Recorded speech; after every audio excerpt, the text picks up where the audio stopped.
अब सीधा लिए चलते हैं आपको कुरुक्षेत्र, जहां पर संबोधित कर रहे हैं जनता को केंद्रीय मंत्री मनोहर लाल। उन चीजों को लागू करने का भी शुरुआत की।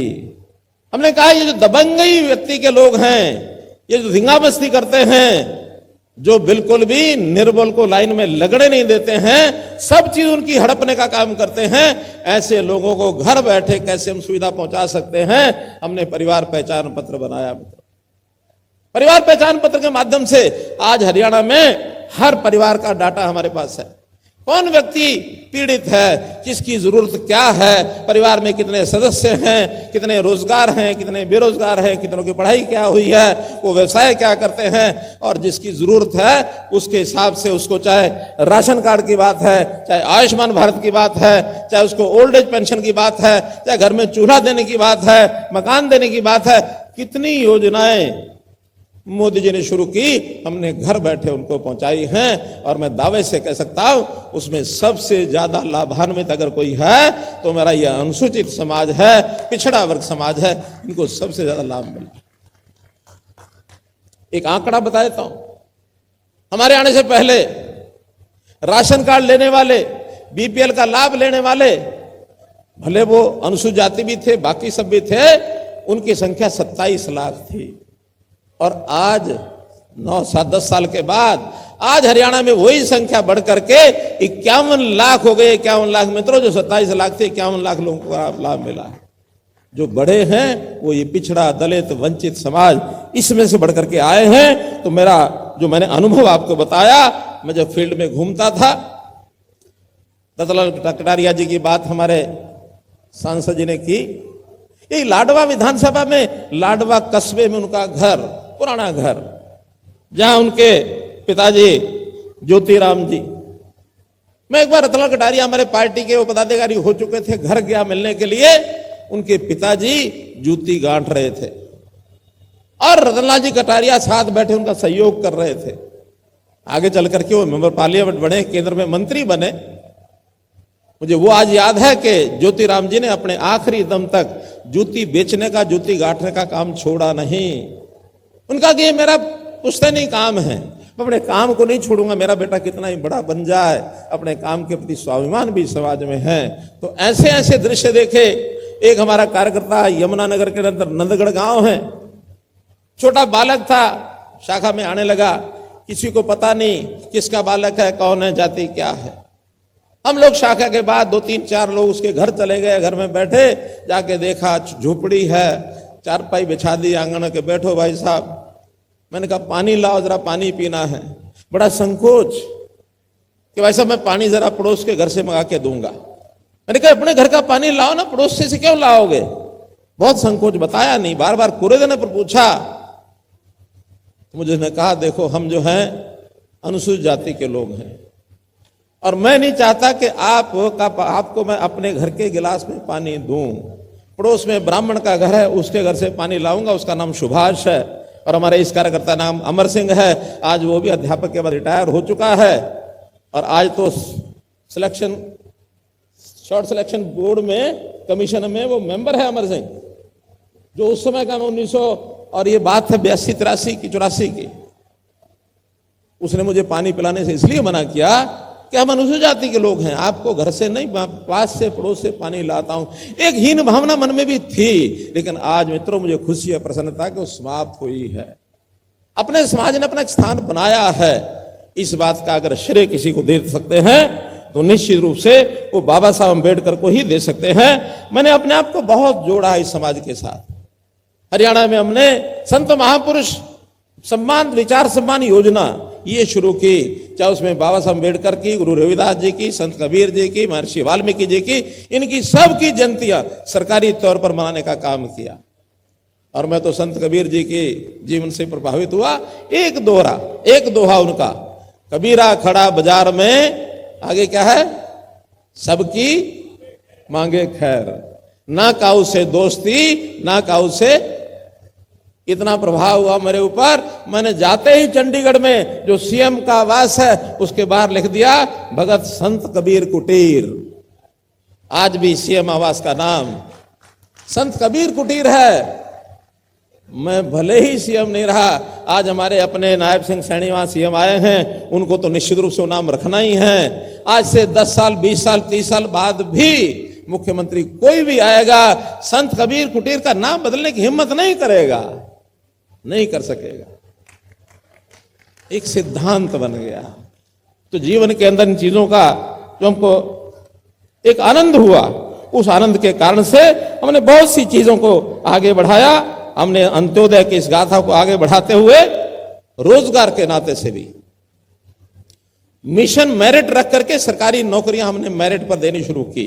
और मुझे पता है कि हो सकता पढ़ाई लिखाई में हमारे बच्चे कमजोर रहे हों, लेकिन जो होशियार बच्चे भी थे उनको भी पूर्व की सरकारों के समय उनकी दबंगई इतनी चलती थी कि उनको मेरिट होते हुए भी कोई लाइन में लगने नहीं देता था। उनके पेपर रद्द कर देना, उनको बाहर कर देना, इंटरव्यू में बाहर कर देना, और बिना परीक्षा के इंटरव्यू लेकर के भर्ती करने का भी पिछली सरकारों का एक अभ्यास रहा है। हमने कहा नहीं, हम पढ़ाएंगे भी, योग्यता भी खड़ी करेंगे और योग्यता को जिसका अधिकार बनता है उसको नौकरियां देंगे। एक विषय और भी हमने किया कि हमने सोशो इकोनॉमिक के आधार पर, सामाजिक आर्थिक आधार पर 5% अंक ये अतिरिक्त भी दिए और ज्यादा भी दिए, जिसमें से मैंने हिसाब लगाया कि ज्यादातर 70-80% लोग उसका लाभ हमारे अनुसूचित जाति और पिछड़ा वर्ग समाज को ही मिला, ताकि गरीब लोग तो वही हैं, उन्हीं की आमदन परिवार की कम है, उन्हीं के घर में पहले कभी नौकरी लगी नहीं है, ऐसे सबको 5% अलग नंबर देकर के उनको नौकरी में लगाया। ये वैसे ही नहीं होता, हमने कोई राजनीति के लिए नहीं किया, लेकिन समाज की पीड़ा को देखते हुए उसके उनके स्थान को कैसे बढ़ाया जाए, मुख्य धारा में कैसे लाया जाए, इसलिए हमने किया। मित्रों, हमारे साथी कांग्रेस के मित्र इसमें भी रोड़ा बन के अड़के खड़े हो गए। उन्होंने भर्ती रोको गैंग खड़ा कर दिया कि यूं अगर चलता रहा तो फिर जो दूसरे लोग बच्चे उनके नौकरी लगते रहेंगे, हमारे नेताओं के बच्चे, हमारे अधिकारियों के बच्चे, आप उस समय से पहले नौकरी उठा कर देख लो, चाहे HCS की हो, चाहे क्लास 1 के अन्य अधिकारियों की हो, क्लास 2 की हो, इन नेताओं के और उनके कर्मचारियों के, अधिकारियों के बच्चे, लाइन लगी पड़ी है उनके बच्चों की जो नौकरियां लगे हैं। क्या सबसे मेरिट पर वो थे और आ नहीं सकते क्या? मेरिट पर सब घरों से है। हमने जब HCS का पहली बार परिणाम निकाला, एक रिक्शा पुलर का बच्चा HCS बन के आ गया, एक खेत में मजदूरी करने वाला का बच्चा वो पटवारी बन के आ गया, वो तहसीलदार बन के आ गया, जिनको उम्मीद ही नहीं होती है। मित्रों, एक मेरिट पर अगर हमने किया है तो इसमें सबसे ज्यादा अगर लाभान्वित हुआ है तो ये हमारा गरीब समाज का परिवार हुआ है। बाबा साहब अम्बेडकर ने संविधान के अंदर एक व्यवस्था की कि हर किसी को वोट का अधिकार ये होगा, लेकिन हमारे कांग्रेस के भाई हमेशा जो इनके प्रभाव वाले जितने बूथ होते थे, बूथ कैप्चरिंग का सिलसिला ये करते थे। हमारे गरीब वंचित समाज के लोग, अनुसूचित समाज के लोग जब बूथ पर पहुंचते थे, पहले तो कहते थे शाम को आना, शाम को पहुंचते थे तो कहते तुम्हारा तो वोट जल गया, जाओ जाओ जाओ। ये बूथ कैप्चरिंग की घटना 2005 से 2014 तक खूब मिलती हैं। हमने आने के बाद सबसे पहले दमगाई खत्म की कि वोट डालने का अधिकार सबको है, जिसके मन में जिसको वोट डालने का मन आएगा, विचार आएगा, उसको डालो, लेकिन वोट नहीं डालेगा, कोई बूथ कैप्चरिंग करेगा, ये हरियाणा में नहीं होने देंगे। मित्रों, ये हमने किया। अभी ताजा उदाहरण बताता हूं, ये कैसे अड़चन बनते हैं। हमने जब चुनाव की घोषणा हो गई, अभी मैंने मंच से किसी से कहा नहीं, आज मैं पहली बार कह रहा हूं मित्रों, जब घोषणा हो गई 1 अक्टूबर की, तो हमारे लोगों ने हिसाब लगाया 2 दिन शनिवार रविवार है। अगर कोई आदमी 30 तारीख को छुट्टी ले लेगा तो 1 को चुनाव है, उस दिन भी छुट्टी होती है, 2 अक्टूबर की फिर छुट्टी है, तो ये 5 छुट्टियां इकट्ठी आ जाएंगी और निश्चित रूप से बड़ी मात्रा में लोग जो है 5 छुट्टियों का लाभ लेके और घूमने निकल जाएंगे, वोट की परवाह ज्यादा नहीं करेंगे। चुनाव आयोग कहता है ज्यादा वोटिंग का हो, इसका प्रबंध सरकार को भी करना चाहिए, समाज को भी करना चाहिए, सबको करना चाहिए। हमने तो केवल लोगों को वोट ज्यादा पड़े, संविधान की रक्षा हो, हर किसी को वोट देने का अधिकार है, वो वोट देने से कतराए नहीं, मन में किसी और लालच में आके वोट डालना छोड़ ना जाए, इसलिए लिखी। और हमारे कांग्रेस के मित्र पता क्या करें, वो कह रहे नहीं, ये तो घबरा गए हैं, इसलिए चुनाव को टालना चाहते हैं। अरे भाई, हम चाहते हैं वोटिंग ज्यादा हो। ये ज्यादा वोटिंग कराने के अभी भी मूड में नहीं है। ये कहते हैं जितनी कम हो, और कम हो तो जो हमारे काबू के वोट होंगे हम कराएंगे, जो हमारे काबू के नहीं होंगे उनको बाहर धक्का मार कर निकाल देंगे। आज भी इनकी मानसिकता है। भाई बहनों, आपको संभल के रहना है। चुनाव आयोग तारीख बदलेगा नहीं बदलेगा उनका काम है, लेकिन कम से कम आपके माध्यम से मैं सबको अपील करता हूं कि अगर उसी दिन भी चुनाव हो जाए तो हर किसी को, चाहे व्यापारी हो, चाहे कर्मचारी हो, चाहे रिटायर्ड आदमी हो, छुट्टियों का लाभ लेके बाहर जाने के बजाय, वोट हमारा जन्मसिद्ध अधिकार है, वोट हमारा राजनीतिक अधिकार है, वोट हमारा प्रजातांत्रिक अधिकार है। इस अधिकार का उपयोग जरूर करना। अगर नहीं करेंगे और फिर कुछ लुट जाएगा और बाद में पछताना पड़ेगा कि वो एक वोट में डालता तो मैं शायद बच जाता। मैं आपको 2 उदाहरण बताता हूं। ये हमारा करनाल में है। करनाल कारपोरेशन का वार्ड नंबर 1 का पार्षद का चुनाव हुआ और वो रिजर्व वार्ड था। हमारा कैंडिडेट नवीन कुमार और दूसरा कोई कैंडिडेट कांग्रेस का, दोनों के बराबर बराबर वोट आ गए। क्या करें? टॉस पर सहमति बनी। टॉस की, ये संयोग है और हमारे कैंडिडेट का, उसका सौभाग्य कह लो, उसका भाग्य कह लो कि वो जीत गया, टॉस से जीता। अगर यही एक वोट अपनी फेवर का डल जाता तो टॉस की नौबत न पड़ती। राजस्थान में ये चुनाव नहीं, इससे पिछली बार का चुनाव, कांग्रेस के जो मुख्यमंत्री का दावेदार कैंडिडेट सीपी जोशी, शायद कांग्रेस का पिछली बार सीपी जोशी थे कैंडिडेट मुख्यमंत्री के, 1 वोट से हार गए थे, 1 वोट से। उसकी पत्नी ने वोट नहीं दिया, सोचा सब वोट दे रहे हैं तो क्या करेगी, घर बैठे चाय पी रही होगी, पूजा करने को जहां गई होगी। वोट का अधिकार और वोट का कितना महत्व है ये हमको समझना होगा। और ये अधिकार हमको बाबा साहब अम्बेडकर ने दिया है। हम अगर बाबा साहब अम्बेडकर को सच्चे रूप से मानते हैं, उनके प्रति हमारी मन में श्रद्धा है, तो हम जरूर इस काम को करें। और ये संविधान का झूठ कांग्रेस फैला रही है, इससे बच के रहना है। इन्होंने लोकसभा में एक पासा फेंका, हम में से कुछ लोग उस झांसे में आ गए, इससे बच के रहना है। संविधान की रक्षा कोई कर सकता तो भारतीय जनता पार्टी कर सकती है।